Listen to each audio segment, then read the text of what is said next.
It was a Sunday evening, September 17th, 2023, on Concord Avenue in Romeoville, Illinois, a street meant for quiet suburban life. But concern had shadowed the neighborhood all day. 38-year-old Alberto Rolon hadn't shown up for his early 6 a.m. work shift. Calls to him and to his wife, 32-year-old Zoraida Bartolomei, went unanswered, each silence deepening the worry. Have you ever felt that cold dread creep in when someone you care about vanishes from contact? A relative wrestled with that mounting anxiety hour after hour, until finally, around 8:43 p.m., they couldn't wait any longer and asked the police to check on the family. Romeoville officers arrived at the house in the 500 block, perhaps hoping for a simple explanation, maybe a misunderstanding. What they found instead instantly shattered the neighborhood's peace. Even through a front window, signs of chaos were visible. Furniture knocked over, a television overturned. Moving around back, the scene turned undeniably grim. The family's dogs lay still in pools of their own blood. Inside the home waited the full, unthinkable horror. Alberto, Zoraida, and their two little boys, Adriel, just 9 or 10, and Diego, only 7, were all dead. All had been shot multiple times. Even the family's 3 dogs hadn't been spared. Investigators saw it almost immediately. This wasn't a robbery gone wrong or a tragic murder-suicide. The scene felt disturbingly personal. The evidence pointed overwhelmingly towards one conclusion. This family was specifically targeted in a calculated attack. On a quiet street, a young family trying to build a life, suddenly and brutally erased. The questions were immediate and agonizing. Who could commit such a merciless act against an entire family, extinguishing the lives of innocent children? Why this family? What possible motive could fuel such focused hatred? Within hours, the investigation locked onto 2 names: Nathaniel Huey Jr., a man in his early 30s from nearby Streamwood, and his partner, 50-year-old Ermelinda Palomo.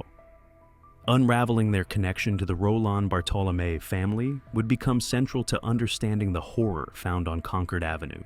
Here at True Crimes Recast, we believe examining the chain of events and human factors in such tragedies is crucial, even when the details are deeply disturbing. If you agree, please hit that like button to show your support for seeking these difficult truths. Before digging into the complex investigation surrounding Nathaniel Huey and Ermelinda Palomo, it's important to know the family at the center of this tragedy. Alberto Rolon was 38. His wife Zoraida Bartolomei was 32. Together with their sons, Adriel, 9 or 10, and Diego, 7, they were pursuing a familiar dream, building a stable, happy life. A major step towards that dream came earlier in 2023 when they bought their first home on Concord Avenue. Neighbors saw them as a typical young family, hardworking, relatively private, sometimes visible tending to their yard. Their life had a routine. Alberto worked nights, while Zoraida held a day job at Avanti Engineering, a workplace that would later prove fateful. Like many families, however, their outward normality masked internal complexities. Reports from Alberto's brother indicated Zoraida had been involved in affairs previously, a painful reality Alberto was aware of. Despite this, his primary focus, according to these reports, remained on preserving the family unit for the sake of his children, navigating the stress while maintaining appearances. The undisputed heart of their world was the boys, Adriel and Diego. Both were students at Robert C. Hill Elementary School. Neighbors sometimes saw them playing basketball in the yard or helping their parents with landscaping. Amidst the overwhelming grief that followed, relatives remembered them simply as the sweetest, most innocent angels, just children, living their lives, completely unaware of the devastating storm gathering around their family. Understanding this context, the dreams and the difficulties, underscores the true weight of the loss that September night. The police investigation quickly focused on 2 individuals, Nathaniel Huey Jr. and Ermelinda Palomo. Huey, 31 or 32 at the time, lived in Streamwood and worked alongside Zoraida Bartolomei at Avanti Engineering. Though a father of 3 from a prior relationship, he reportedly hadn't seen his children in over a year. Huey cultivated an image tied to security and weaponry. He owned Black Bear Security LLC, aggressively promoting it online with photos flaunting an arsenal, assault rifles, pistols, even what appeared to be a silencer, despite lacking the required state license. The company itself was dissolved just days before the murders. One ad bore the unsettling caption, "I can and I will." Police confirmed he possessed extensive firearms training. This carefully crafted persona, however, stood in stark contrast to Huey's legal reality. He had a history of arrests, including a 2016 battery charge and multiple DUIs, culminating in a 2017 aggravated DUI conviction. That conviction resulted in jail time, house arrest, probation, and most critically, a court order explicitly forbidding him from possessing any firearms or dangerous weapons. His open display and business built around guns wasn't just bravado. It was a direct defiance of the law, hinting at a troubling disregard for consequences that perhaps should have raised more alarms. Living with Huey was 50-year-old Ermelinda Palomo. Their relationship, spanning about 6 years, was described variously as fiancée, girlfriend, or wife, though her family said engaged. Palomo, significantly older, had 5 children and 5 grandchildren from previous relationships, none with Huey. Reports suggested Huey had been unfaithful before. Tensions were evident. About a month prior to the killings, Palomo allegedly asked Huey to move out, prompting a reported threat from him to take everyone down. The connection driving this tragedy, police concluded, was a romantic affair between co-workers Nathaniel Huey and Zoraida Bartolomei. Some colleagues noted friction between them shortly before the murders. Crucially, this relationship wasn't entirely secret. Investigations confirmed Huey's partner, Ermelinda Palomo, knew about it. And so did Zoraida's husband, Alberto Rolon.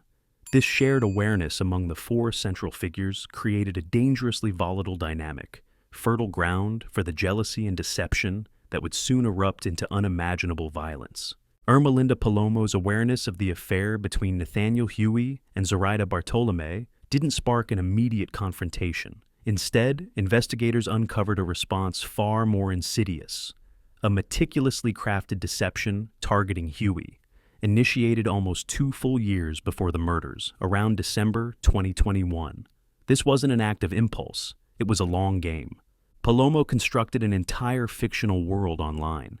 She created multiple fake social media profiles and digital personas, posing as members of a dangerous criminal group, sometimes described as a Mexican and Bulgarian criminal organization, other times a Mexican cartel.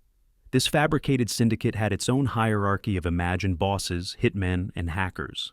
To maintain the illusion and cover her tracks, Palomo used a pinger mobile app, allowing her to generate different, untraceable phone numbers for each invented character she controlled. The ease with which technology enabled this level of long-term identity fabrication is, in itself, a sobering thought. For years, hidden behind these digital masks, Palomo relentlessly manipulated Huey. Initially, police reports suggest the fake cartel personas focused on controlling his relationship with Palomo, pressuring him to remain faithful, treat her well, and maintain intimacy. Gradually, the manipulation intensified and took a darker turn. Palomo, still writing as the cartel figures, convinced Huey he was under constant surveillance by this powerful organization, feeding him fabricated details to make him believe its leaders doubted his loyalty. Remarkably, even after years of near-constant communication, Huey appeared to fully believe he was entangled with a genuine, dangerous criminal enterprise. He remained oblivious that the entire elaborate threat existed only in the mind and actions of Ermelinda Palomo, the woman he lived with.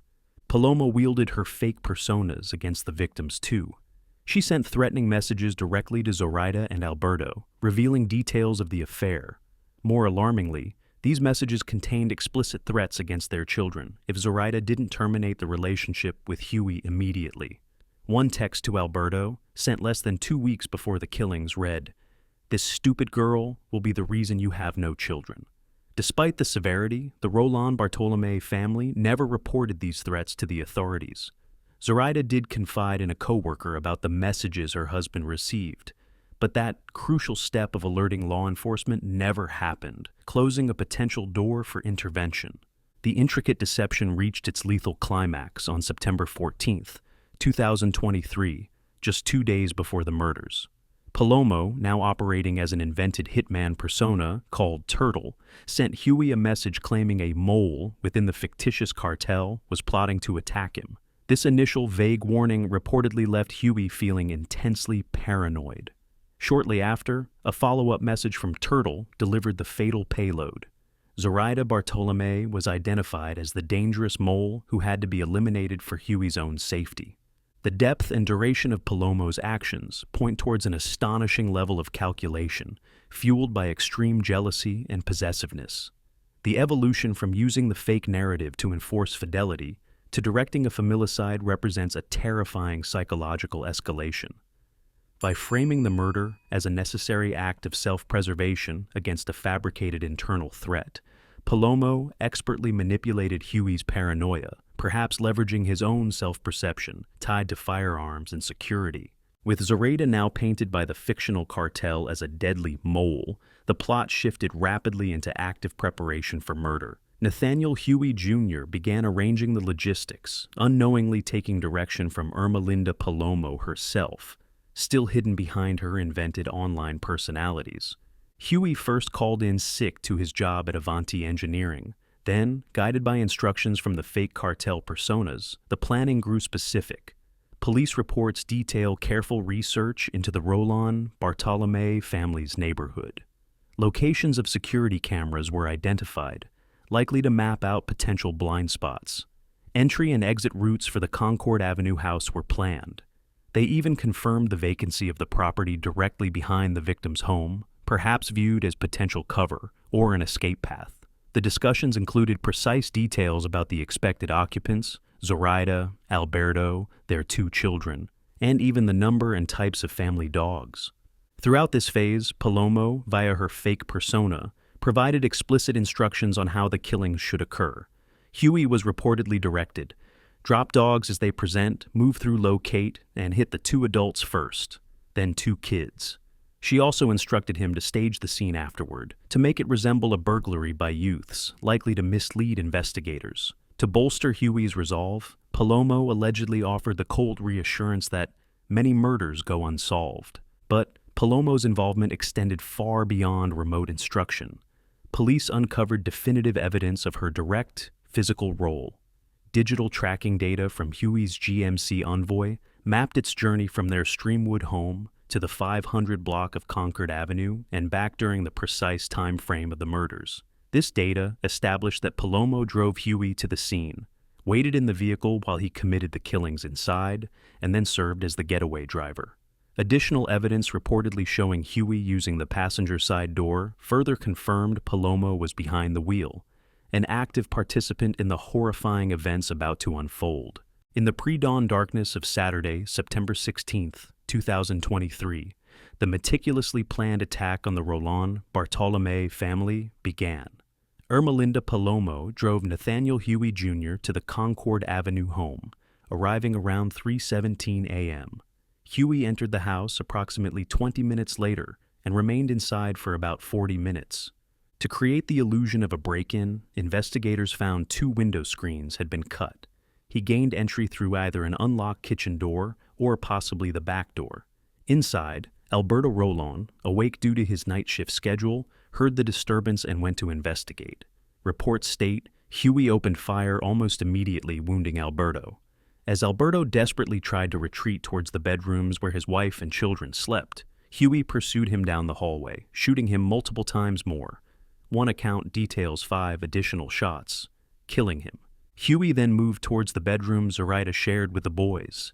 Hearing the attack, Zoraida frantically tried to barricade the door, holding it shut while screaming for help as Huey kicked at it from the other side. Unable to force entry immediately, Huey fired his 9mm pistol through the bedroom door, striking Zoraida. He then breached the weakened door. Inside the room, he shot Zoraida again, killing her. She would later be found with her hands covering her face, a heartbreaking, instinctive final gesture. Tragically, Huey then turned his weapon on the children, Adriel and Diego, who were in the bed. The scene detailed by investigators was gut-wrenching. One boy wore a sleep mask, the other clutched a stuffed animal. Small comforts of childhood, shattered by unimaginable violence. Huey shot each child twice in the head, ending their innocent lives instantly. Shell casings littered the floor nearby. In total, the 4 family members suffered a combined 20 gunshot wounds. The family's 3 dogs were also found shot, either in the kitchen and a bedroom, or possibly near the front door.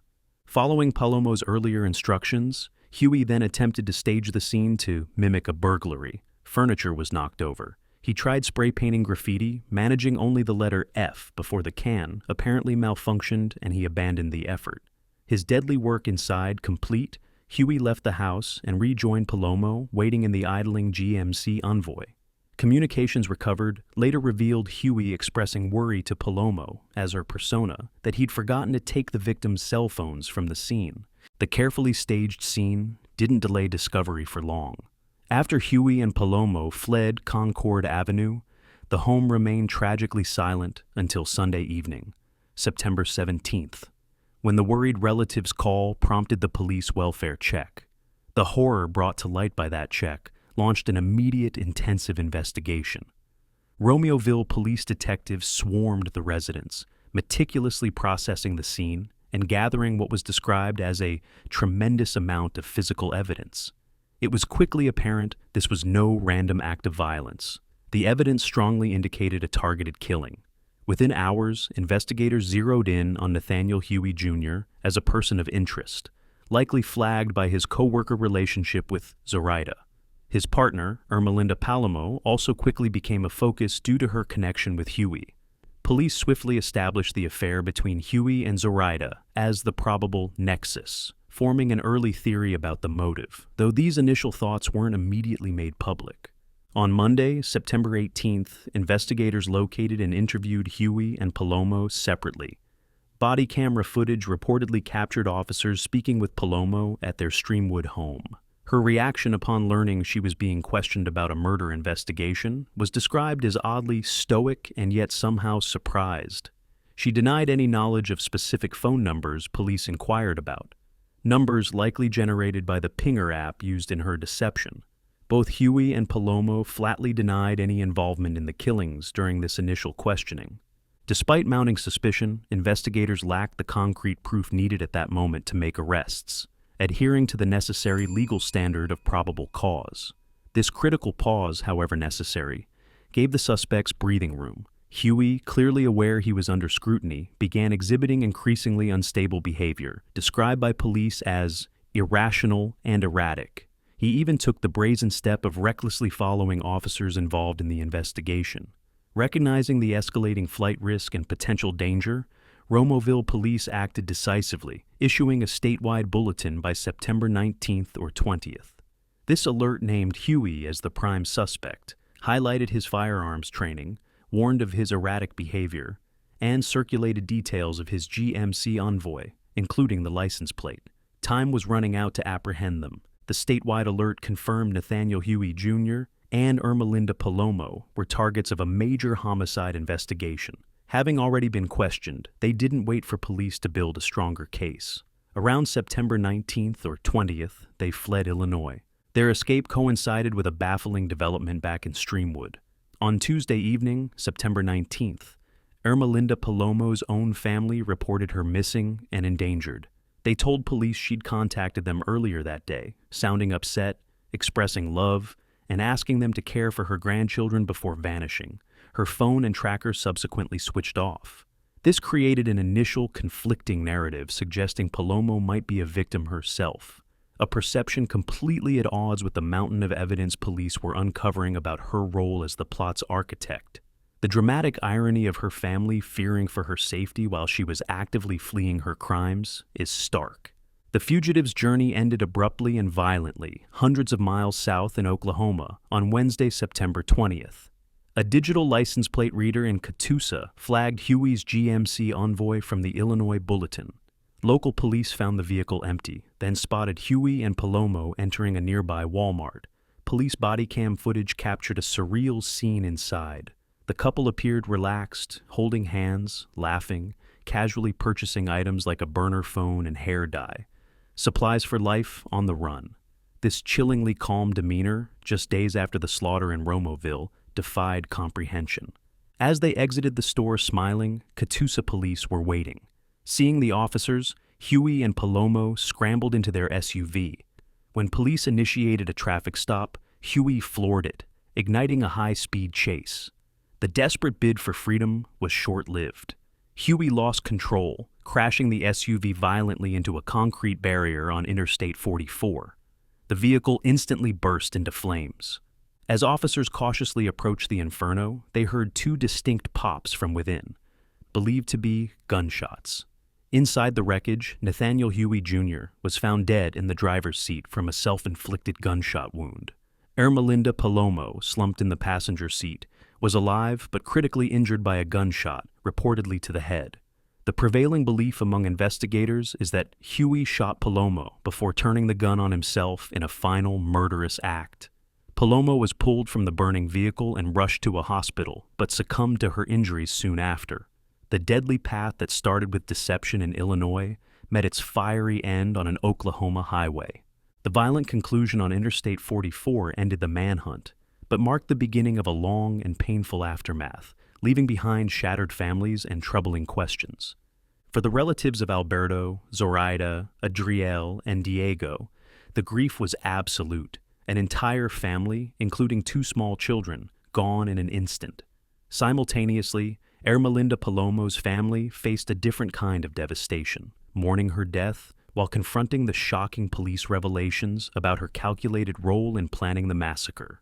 This truth was a harsh blow, starkly contrasting with their initial fears that she herself might have been harmed. Her family's lawyer affirmed they had no prior awareness of her complicity and were focused on healing. Another unsettling detail emerged later from police reports. Huey allegedly confessed his guilt to his own mother sometime between the murders and fleeing Illinois, though what became of that confession remains unclear.